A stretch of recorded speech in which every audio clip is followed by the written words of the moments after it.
Ksubas Daf Ches. Requirement to recite Sheva Brachas is for 7 days from the chuppah. Some poskim hold 7 full days from the wedding. Most poskim hold a 7-day period suffices.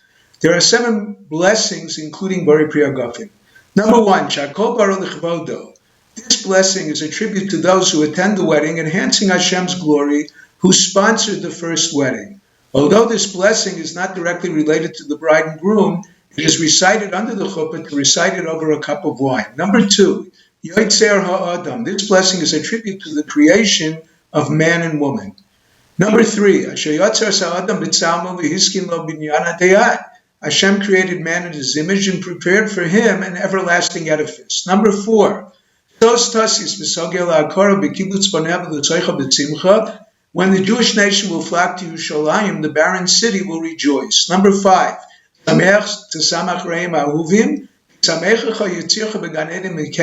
couple should rejoice like Adam v'Chava b'Gan Eden. Number 6, the last blessing consists of 10 expressions of joy that Hashem should bestow on the couple, beginning with Gila, ending with Reyes. In addition, the joy of wedding should return to the cities of Judah and Yerushalayim. Unlike previous blessings that conclude Mitzameach Chasam V'Kala, meaning Hashem should bless the couple with happiness, this blessing concludes Misameach Chasam Im Hakala. The groom should rejoice with the bride, stressing specifically their happiness with each other. These blessings are recited throughout the 7 days, only with Panim Chadashos, a new face, joining the couple for a meal. There is a dispute in the Rishonim if a new face refers to one who never ate with the couple or did not eat with them the previous day. The Rambam holds if one was present for Sheva Brachos at the chuppah, he cannot be Panim Chadashos. Other Rishonim hold he must have been present for one of the meals. Shulchan Aruch follows the latter opinion. Shabbos Yom Tov or even a drasha delivered during the meal are Panim Chadashos. Each one not only prolongs the joy, they enhance it. However, the last blessing can be recited without Panim Chadashos. The Chachamim instituted to begin with Baruch, unlike the 4th and 5th blessing, to demonstrate its difference. Some Rishonim permit reciting the last blessing only if there are 10 men at the meal. The halacha is that 3 men suffice, so long as they are not just the immediate family of the couple. Also, Shasimcha B'Moinoi is inserted in Birchas Hamazon without Panim Chadashos.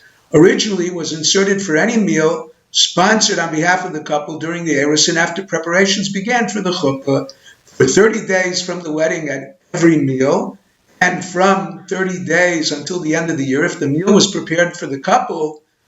Nowadays, it is inserted at the wedding in 7 days of celebration after the wedding.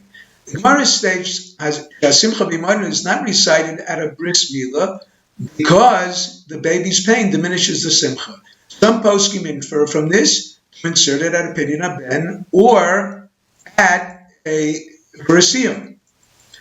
But our minhag is not to do that. Some Tanaim Amronim recited 5 blessings, leaving out Yotzer Adam because Hashem created man and woman a single entity, not requiring the second blessing of Yetzirah.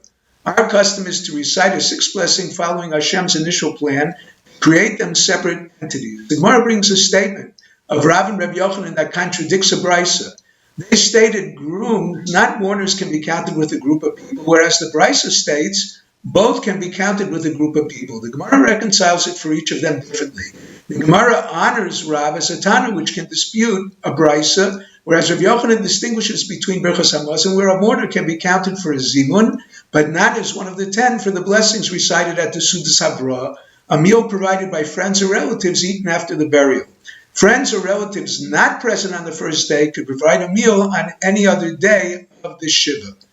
The mourner could not be one of the 10 men needed to recite these blessings. The Chachamim instituted that a mourner could drink 10 cups of wine with his meals during the Shiva to help relieve his sadness. One was on behalf of Rabbi Gamliel, who allowed himself to be buried in plain linen shrouds, so that others who could not afford an expensive funeral would dress their relatives in plain linen as well. Eventually in Babel, they buried their deceased relatives even in cheap canvas crowds. However, people became intoxicated, so the Chachamim restricted drinking to only an amount needed.